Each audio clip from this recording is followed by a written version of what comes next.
Os portos de Los Angeles e Long Beach estão entre os mais movimentados do mundo.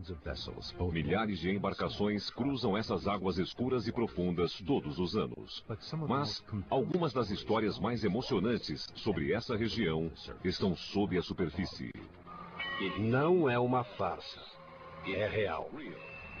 Em 1966, um objeto não identificado que teria emergido do canal Catalina foi filmado se deslocando a 270 km por hora sobre a ilha. Foi o primeiro de diversos relatos sobre objetos náuticos que exibiam muitas das mesmas características dos chamados OVNIs, mas estes haviam sido vistos entrando e saindo da água. Uma luz branca e forte, movendo-se rapidamente para a água. Foram chamados de OSNIs, objetos submersos não identificados. Há algo realmente extraordinário nestas águas. Agora, novas testemunhas se apresentaram. A gente foi atingido por um raio de luz. Apoiadas por documentos, relatórios policiais, testes e análises científicas. Achamos o culpado, com certeza. A equipe da revista UFO, o editor Bill Burns, o investigador Pat Uskart, o cientista Jeff Tomlinson e o especialista Ted Eckworth desvendarão o caso dos OSNIs da Ilha Catalina. Eles usam este lugar como o esconderijo de um caçador. E somos as presas? Esses casos seriam apenas resultado de excesso de imaginação ou seriam algo mais? Vi uma série de luzes diferentes de todas que eu já tinha visto antes. A equipe tentará se aproximar da verdade. Eu estou vendo a cauda de um avião bem ali. Pela primeira vez na televisão, o caso número 66307, objetos submersos não identificados.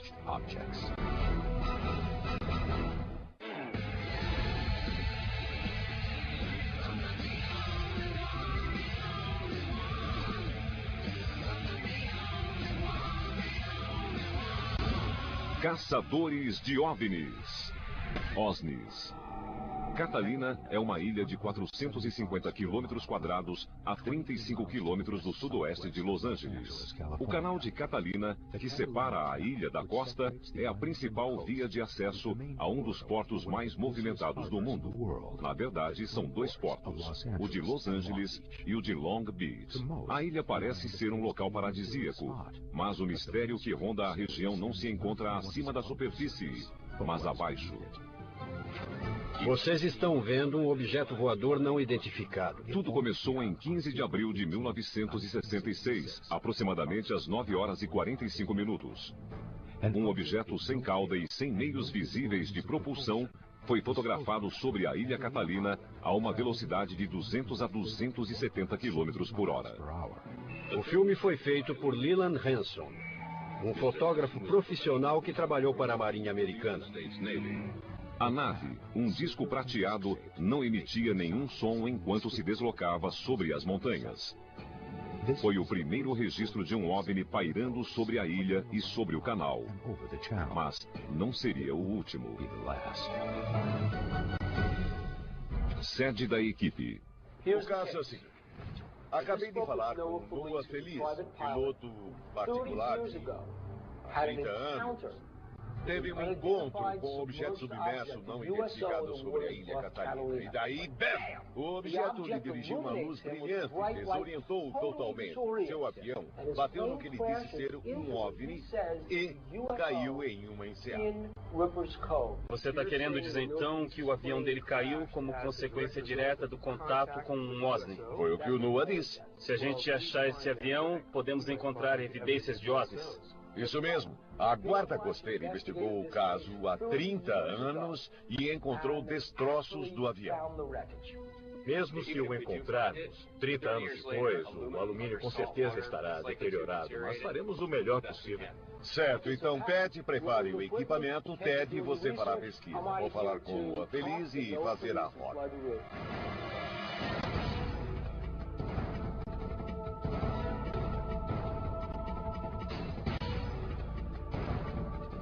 Enquanto o Bill conversa com Noah, eu vou falar com Paul Elion e o David Rousseau sobre o que viram. Seus relatos são semelhantes e correspondem ao famoso disco de 1966 que foi filmado. Então temos várias evidências fortes em torno da Ilha Catalina e do canal. No final da tarde de 29 de dezembro de 1968, o advogado Paul Allione, morador de Palos Verdes, Califórnia, avistou estranhas luzes sobre o canal de Santa Catalina. Segundo Allione, as luzes voavam alinhadas e então pararam inesperadamente sobre a superfície da água. No noticiário noturno, era a principal matéria. Disseram alguma coisa como: temos uma resposta para os telefonemas que recebemos sobre as luzes que foram vistas ontem à noite. Para esses relatos chegarem a ser notícia, não eram apenas alguns malucos ligando, eram no mínimo dezenas de pessoas, talvez centenas, que ficaram tão alarmadas e perturbadas que alguém achou que elas precisavam de alguma explicação. Porém, essa explicação foi pouco convincente. Eles disseram que eram universitários brincando com um balão meteorológico.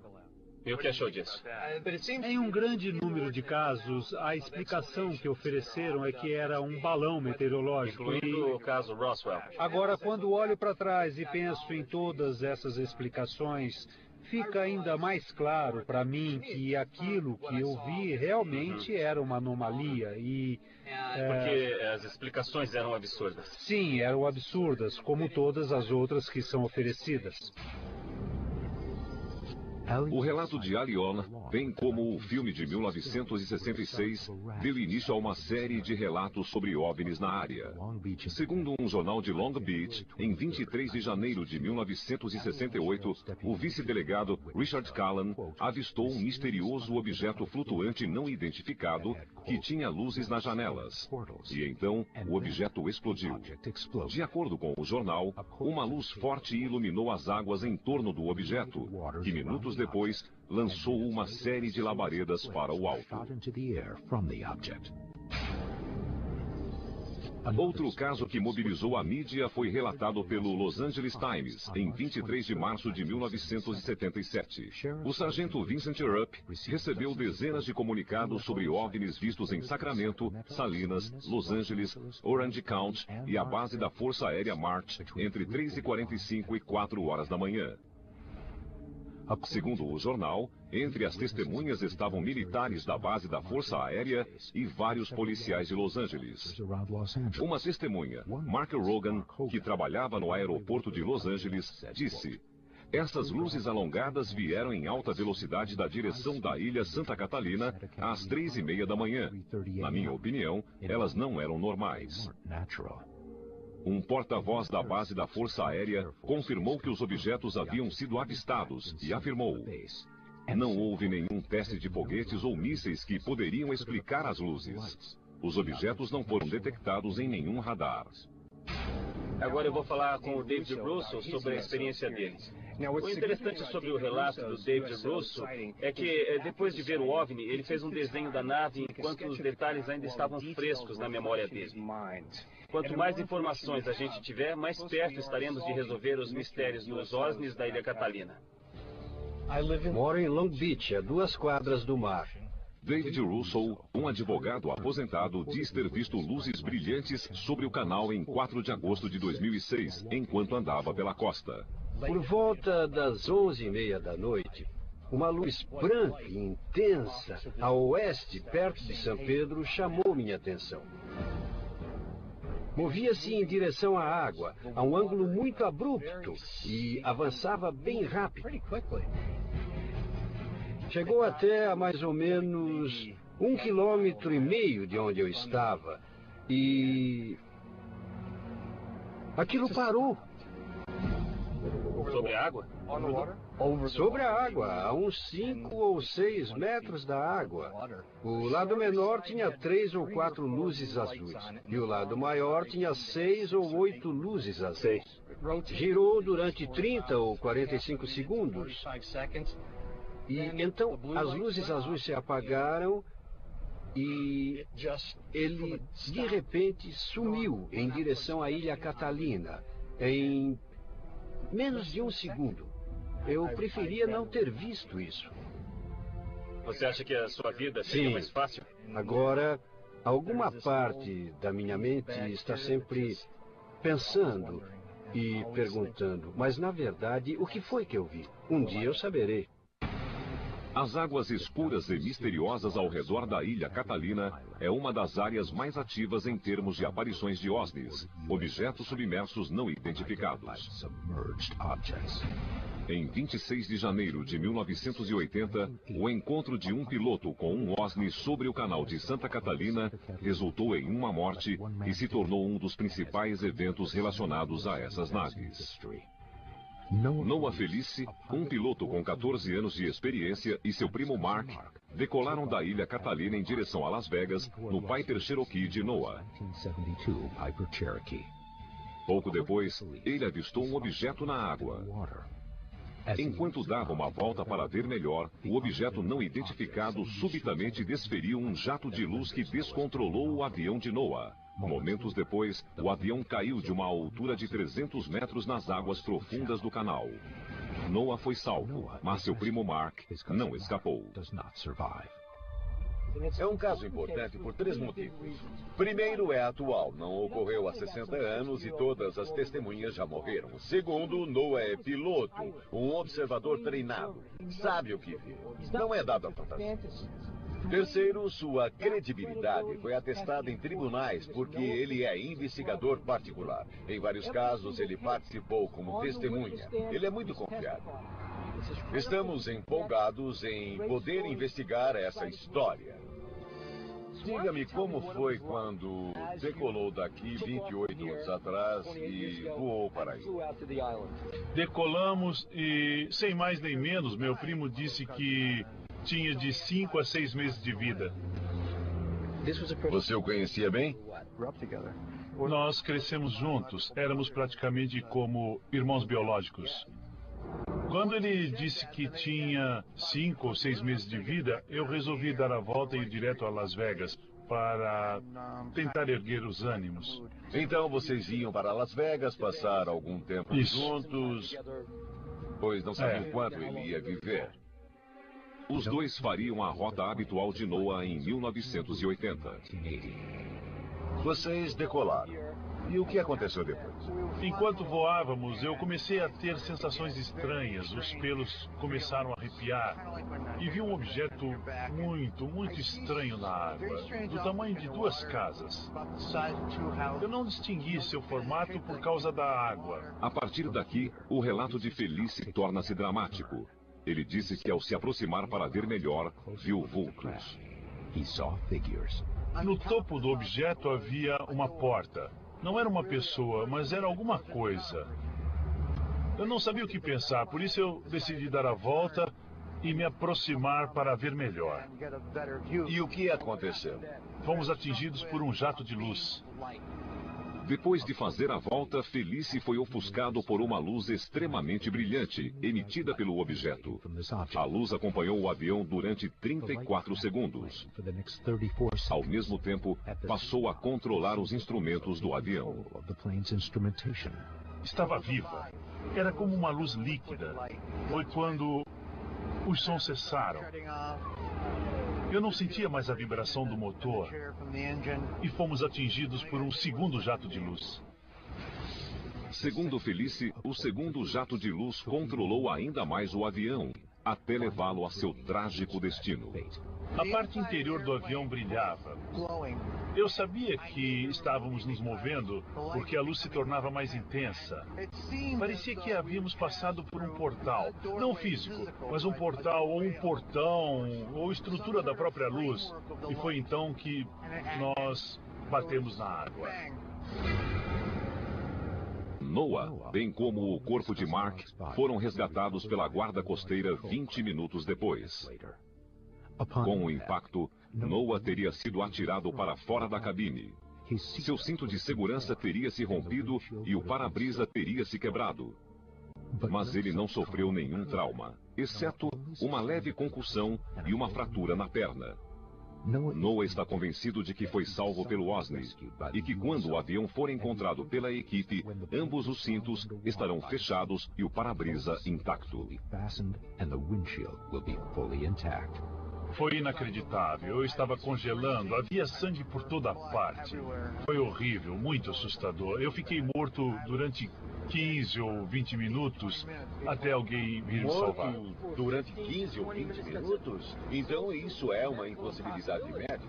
Teoricamente, quando o cérebro não recebe sangue durante 5 ou 7 minutos, as células se contraem e ocorre morte cerebral. Outra coisa que eu não entendo é como os tubarões não me comeram. Nós iremos até o fundo do mar. E se o avião continuar lá, vamos trazê-lo para cima. Faremos o que puder. Acabamos de percorrer a rota para ver onde o Osni derrubou o avião. Agora cabe a Pat encontrar os destroços. Noah disse que não se lembra de ter saído da cabine. Mas não sofreu cortes. Como ele saiu se não foi pelo para-brisa? O cinto de segurança estaria preso? Se estiver, confirmará sua suspeita de que os alienígenas o tiraram da poltrona. E quanto aos instrumentos? Se encontrarmos um deles magneticamente travado em uma certa posição, saberemos o que atingiu o avião. Para resolver o caso, a gente precisa achar o avião. Vamos lá. Estamos nos aproximando da primeira parada do local onde, segundo o relatório da delegacia de Avalon, o avião teria caído. Seria naquele porto.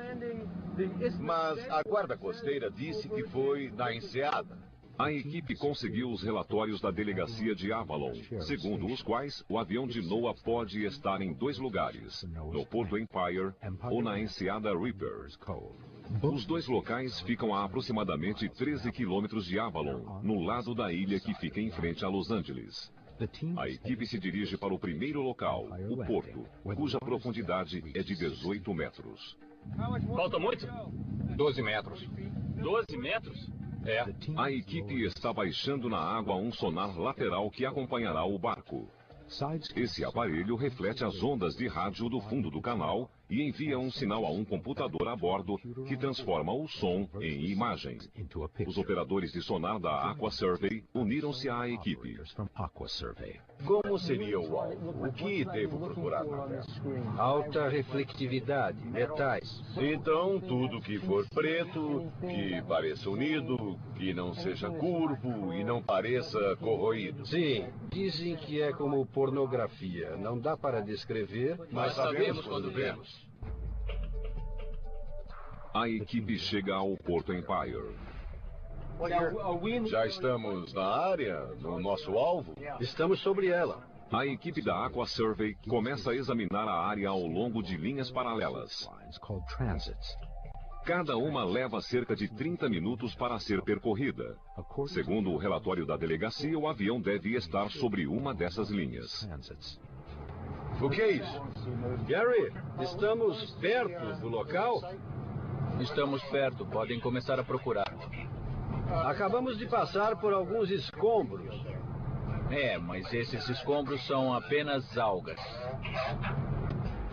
O que apareceu no sonar é uma espécie de alga de crescimento rápido, comum na costa do Pacífico. A densidade das algas provocou um resultado falso. Será que é um avião? Eu acho que não. Pat? Não parecia um avião mesmo. Negativo. A equipe confirmou que o avião não está neste local e se dirige para a segunda possível localização, a enseada Reaper, 7 quilômetros a leste. Eu acho que é importante seguir a rota a 7 quilômetros a leste do istmo. E tenho certeza de que nós conseguiremos encontrar o avião no percurso. Eu quero aquele avião.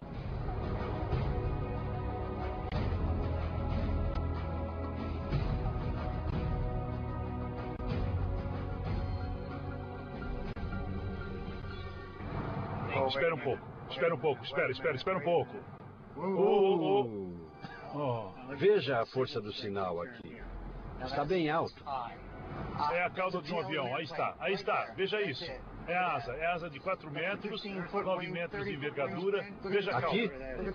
Acho que é a cauda e uma asa, está vendo? É a cauda e uma asa. Será que achamos? Beth, vem dar uma olhada. Estamos passando sobre escombros. Veja.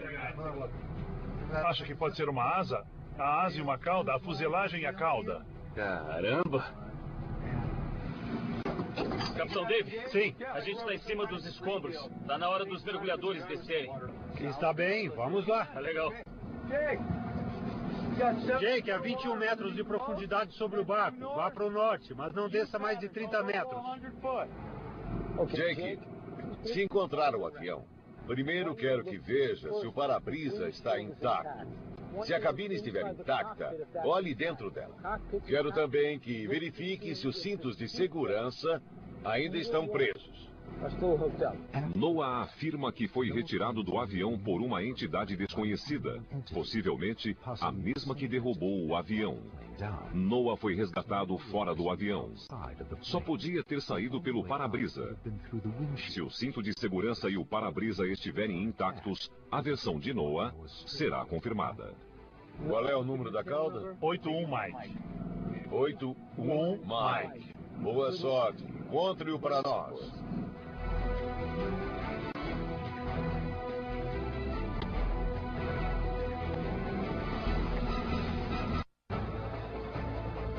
Em janeiro de 1980, um objeto submerso não identificado lançou um jato de luz sobre o avião do piloto Noah Felice, derrubando-o no canal de Catalina.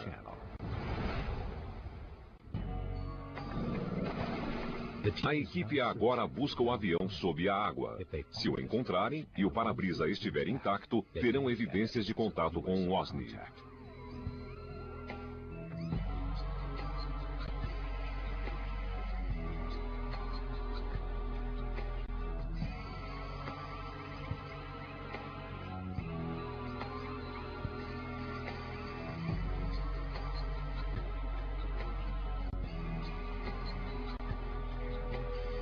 E aí, teve sorte? Não é o avião.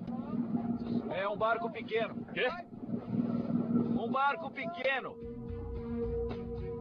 No começo eu achei que fosse o avião, aí eu pensei, meu Deus, é ele. Comecei a nadar ao redor dele, olhando. Cheguei à traseira e vi uma forma familiar. Era um motor de popa. Além de Noah Felice, duas outras fontes confiáveis apontam esta área como o local do acidente: a guarda costeira de Catalina e o delegado de Avalon.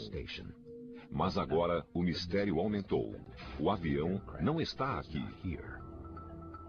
Jake mergulhou, procurou bastante, encontrou vários alvos, mas não achou o avião de Noah Felice. Onde está?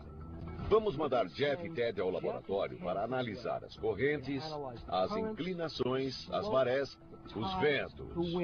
Vão descobrir o que pode ter acontecido ao avião de Noah. É um mistério, mas no laboratório descobriremos o que aconteceu ao avião de Noah Felice. Desde 1980, o avião pode ter saído de sua posição original. Oi, John. Jeff. Oi. O Jeff e eu estamos no laboratório e vamos recalcular a posição e ver se descobrimos informações a mais que nos ajudem a estimar melhor a localização do avião. O cientista John Tyndall demonstrará as forças em ação sob a superfície da água e que efeito podem ter exercido no avião ao longo de 27 anos. O efeito Bernoulli diz que fluidos em movimento têm menos pressão que fluidos estáticos. Vejam essas duas placas aqui. Podemos aproximá-las acelerando o líquido entre elas, ou o fluido no caso do ar. Isso as aproxima. Vemos isso nas asas dos aviões. O ar sobre a asa move-se bem mais rápido do que o ar sob a asa, causando uma zona de pressão baixa. O que pode ter acontecido ao avião sob a água é que, enquanto está parado e as correntes passam sobre ele, o avião começa a se elevar e, se estiver em um declive, ele pode se elevar e escorregar, descendo e descendo cada vez mais. O que nós vamos tentar provar é que a fuselagem do avião foi afetada pelo efeito Bernoulli. Olhando a topografia da região próxima à costa da ilha Catalina, vemos um penhasco muito íngreme que chega até a água e continua descendo sob a superfície. Se o avião caiu perto da costa, a uma profundidade de 10 a 15 metros, então pousou sobre um declive íngreme. Então, calculamos que, ao longo de tantos anos, acabou o levando a deslizar cada vez mais para baixo. Eu vou dar início à corrente e vai fazer barulho. Vamos ter que falar alto. Vejam como está cavando sobre a dianteira do objeto e acumulando material atrás. Estão vendo?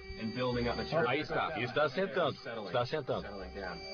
Quando a água corre em direção ao objeto, o solo oceânico é afastado, permitindo que o objeto desça cada vez mais.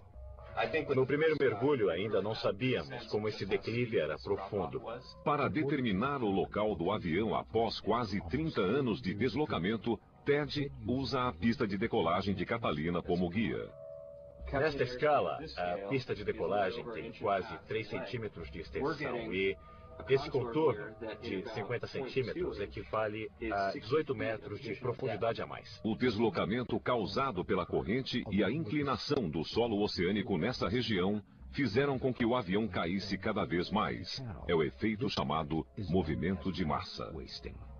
O movimento de massa ocorre quando pedras, terra, escombros desmoronam atraídos pela gravidade. Por isso acontecem deslizamentos, também no caso de material subaquático. No caso de Catalina, temos vários fatores que podem exacerbar esse efeito. A equipe acha que a umidade do solo, a falta de coesão da areia e o ângulo do declive causaram o desaparecimento do avião.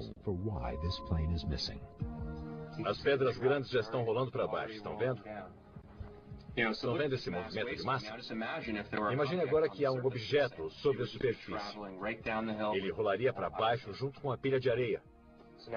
Agora, a fuselagem do avião está sobre a superfície e agora estamos empurrando água contra ele para ver se ele vai continuar descendo. Muito bem, lá vai ele. Saiu. Está descendo. Caiu de encontro à corrente. Com a relação entre a gravidade e o efeito de coesão dos grânulos, podemos ver que em um curto período de tempo, o objeto se moveu rapidamente. Em um período longo, 30 anos, o objeto pode ter ido para bem longe. Olha, gente, achamos o culpado. Com certeza. Eu tenho certeza de que, no local onde esperamos que o avião esteja, como o declive e todos esses fatores, houve muito movimento de massa para o fundo do mar. Mas, com base nesse experimento, nós acabamos sabendo que o avião está mais longe da costa. É isso aí. Vamos montar uma outra grande busca ainda mais longe. A equipe se aprofunda nas misteriosas águas da Ilha Catalina. Mas o que encontram apenas aprofunda o mistério. Quantos aviões será que afundaram aqui? Com base nos experimentos, a equipe se dirige a uma nova área, para onde acham que o avião deslizou a 3 quilômetros do local original de busca. Com base em informações novas sobre as correntes esperadas nessa região, estendemos a busca para águas ainda mais profundas. A nova busca aproxima a equipe da bacia de São Pedro. Uma das partes mais profundas do canal chega a mais de 1 quilômetro de profundidade. Segundo muitos pesquisadores de OSNIs, a alta concentração de aparições no local pode estar relacionada a esse trecho profundo, que ofereceria um esconderijo perfeito para as naves. É isso que estamos procurando. É a asa de um Piper Cherokee. Nós achamos que o avião deva estar em algum lugar por aqui. As buscas que fizemos antes foram nesta área destacada. Estamos prevendo que o avião deslizou lentamente por esse declive, afundando cada vez mais para dentro d'água. As fortes correntes do canal fazem os objetos se deslocar com o tempo. Enquanto as correntes elevam o objeto, a gravidade os atrai lentamente para baixo. Essa é a teoria científica. Mas a equipe precisa considerar uma nova teoria. O avião poderia ter sido levado por um OSNI? Vamos falar com Preston Bennett. Ele irá nos contar algumas histórias misteriosas a respeito desse canal. Escreveu muitos livros sobre OVNIs e OSNIs no sul da Califórnia e vai nos ajudar a decifrar os enigmas deste canal e descobrir o que seriam os OSNIs da ilha de Catalina. Acho que é uma das áreas de maior prevalência de OSNIs no mundo. É extraordinário. A atividade começou em 1947, na aurora da era dos OVNIs. Eu recolhi entre 50 e 100 relatos desse tipo, apenas nesta área. O pesquisador e escritor Preston Dennett estudou numerosos relatos sobre o canal de Santa Catalina e tem uma teoria sobre a concentração de OSNIs nesta área. Bom, eu cheguei à teoria de que há uma base submarina aqui. Eu sei que parece fantástico, mas como explicar o enorme número de relatos? Por que escolheram justamente este lugar? Estão aqui por nossa causa. Esta área se destaca por estar próxima de um grande centro populacional, Los Angeles. Minha teoria é que os OSNIs usam este lugar como um esconderijo de caçador. Podem esconder as naves, fazer tudo o que precisam fazer e ter acesso a um grande centro populacional. Além disso, esta área é repleta de cavernas e túneis subterrâneos, que vão da base aérea Edward a Vandenberg e até a Ilha Catalina. Há bastante atividade militar por aqui. Um dos casos ocorreu em 1967. Um homem foi abduzido bem aqui no porto de Avalon. E, sob hipnose, lembrou que foi levado a um local com muros de pedra. Tinha a impressão que era subterrâneo, precisava ser próximo. E onde mais podia ser, senão na Bahia? O canal de Santa Catalina tem mais de 1 quilômetro de profundidade. E se houver cavernas e túneis sob a superfície, a tecnologia convencional não conseguirá confirmar sua existência. Nós não podemos chegar às profundezas alcançadas por essas naves. Nem os submarinos nucleares podem alcançar as bases? Não com a facilidade das naves. São capazes de emergir da água e voar direto para cima. Não temos nada parecido. Qual tecnologia eles possuem para conseguir fazer isso? Seja qual for, está muito além de tudo que possuímos. É assustador o que você disse sobre este lugar ser um esconderijo de caçador. Porque, pelo que disse nesse caso, há um caçador. E os únicos outros seres aqui somos nós. E somos a presa. Eu sei, é um pouco perturbador. Eu acho que as testemunhas se conscientizaram de que não estamos sozinhos. E que já não estávamos há muito, muito tempo. Eu estou meio verde, porque a travessia do canal foi um pouco acidentada. Nós passamos 1 hora balançando sobre ondas de 2 metros e isso não pegou bem com os ovos mexidos que eu comi de manhã. Vamos pôr esse peixe no mar, tá legal? O capitão Ray Arst navega pelas águas do canal de Catalina há mais de 20 anos. Tá legal. Tudo pronto. Vamos registrar. A gente colocou na água o sonar lateral, ou peixe, como é chamado, e vamos percorrer a grade procurando o alvo. O sonar enviou um pequeno sinal. Queremos saber se mandaremos ou não a sonda para baixo para encontrar o alvo. Qual é a forma? Cilíndrica. Ah, cilíndrica. Como a fuselagem de um avião? Mas então a gente não veria asa. Por que só a fuselagem? Pode ter quebrado com o impacto, ou então não podemos ver as asas por causa da posição que ele está, por vários motivos. A equipe continua a examinar a enseada Reaper. Ted, venha ver isso. O que apareceu aí? Uma forma que parece a de um avião no sonar. Ah, é? É o que parece. Está bem nítido, parece um motor, asas, eu acho que, olha, pode ser um avião, sim. Mas então não é só um alvo, está parecendo mais com um avião. É um avião. Eu vou mergulhar com você dessa vez, vamos juntos agora, tá? Eu estou animado porque o nosso alvo realmente parece um avião. E há uma grande chance de que seja o nosso avião. Se o NOAA foi tirado da cabine por extraterrestres, o para-brisa não estará quebrado e os cintos estarão intactos. Então eu espero encontrar para-brisas e cintos de segurança intactos para confirmar que o NOAA teve mesmo contato com extraterrestres. Betsy e Ted procuram em uma área a 33 graus, 27 minutos ao norte e 118 graus, 25 minutos a oeste. O avião está a cerca de 30 metros da superfície. É um avião pequeno e desbotado que corresponde à descrição de NOAA. Seria este o avião de NOAA?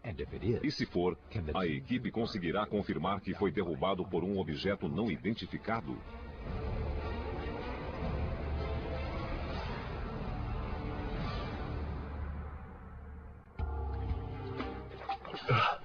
Bom, era um avião, mas não era um Cherokee. Como sabe? Por causa da porta de carga a bombordo, acho que era um Viper Warrior, o próximo da linha. O Cherokee não tem porta de carga. Ah, droga. Noah tinha um Piper Cherokee, um avião baixo de 4 lugares. O avião encontrado é maior e tem uma porta de carregamento a bombordo, ausente no Cherokee.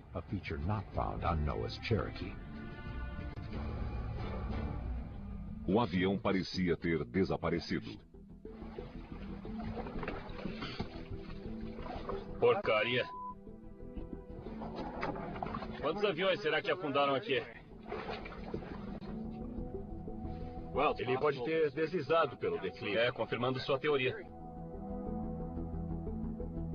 O avião que estamos procurando caiu há 28 anos e pode ter deslizado ainda mais que esse. Deve estar mais fundo. A gente encontrou um avião, mas não é o de Noah.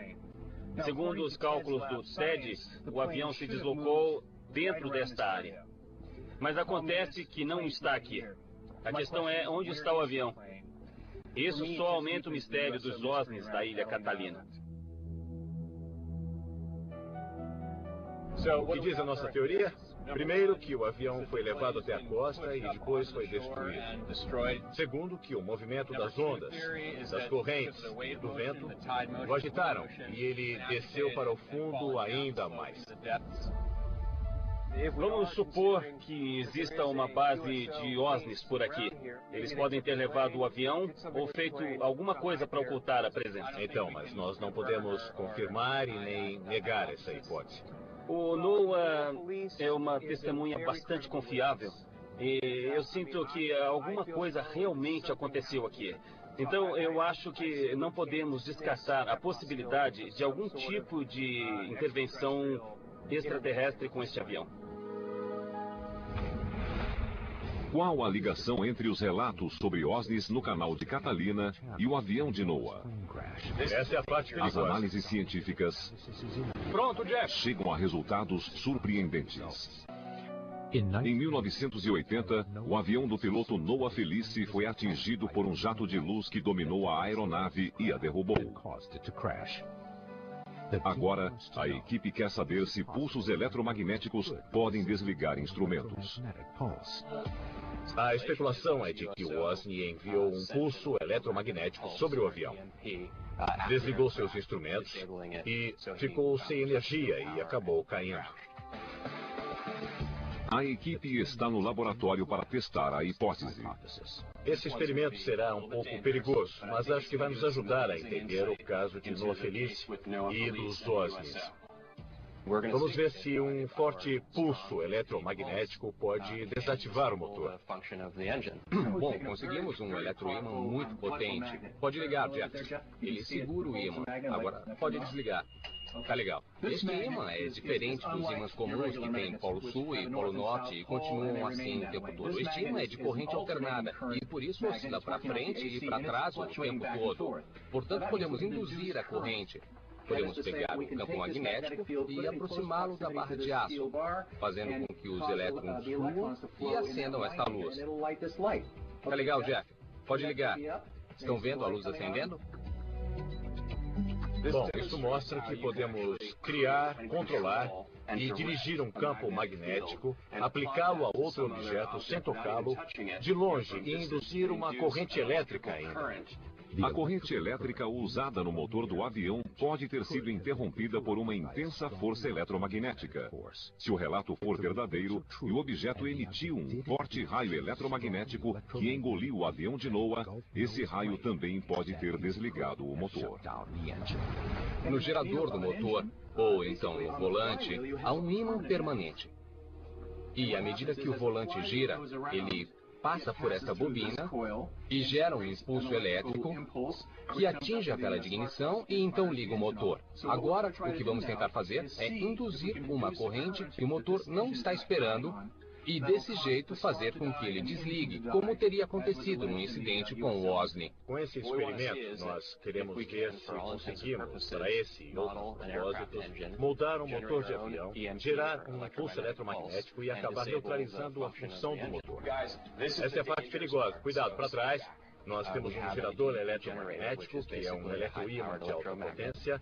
Agora vamos dirigir o campo magnético para o motor e vamos ver se ele será desligado. Pode ligar. Para trás.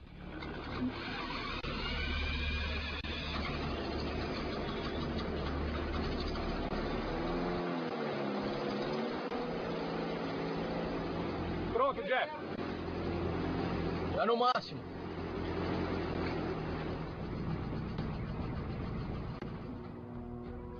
Legal, Jeff. Nossa. Puxa! Aí já deu, hein?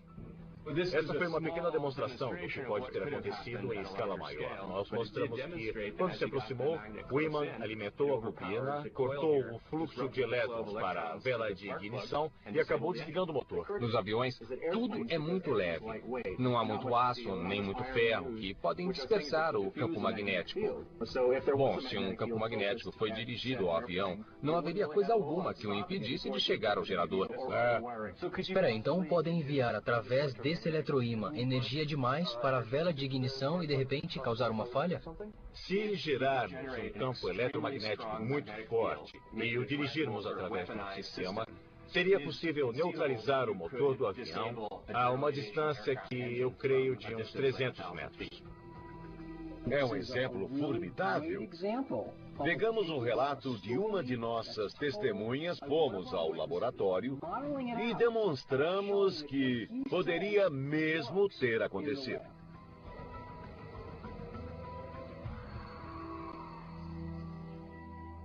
Sede da equipe.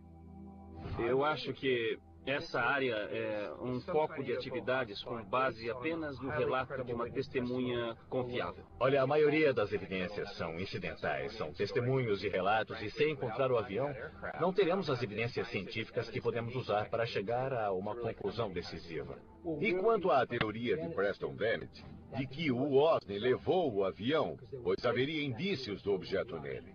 Se a gente acreditar que eles realmente participaram do acidente do Noah, a gente não pode negar a possibilidade de que também fizeram alguma coisa com o avião. Segundo a ciência, a existência dos OSNIs é possível. Entrevistamos testemunhas muito confiáveis. Seus relatos são assustadores. Temos documentos que remontam a Cristóvão Colombo. E, desde essa época, até telefonemas recentes a delegacias de pessoas que viram OSNIs. Associando tudo isso, parece que os OSNIs realmente existem. Acredito que são reais, acredito que estão aqui, acredito que estão entre nós e que já estavam há milhares de anos.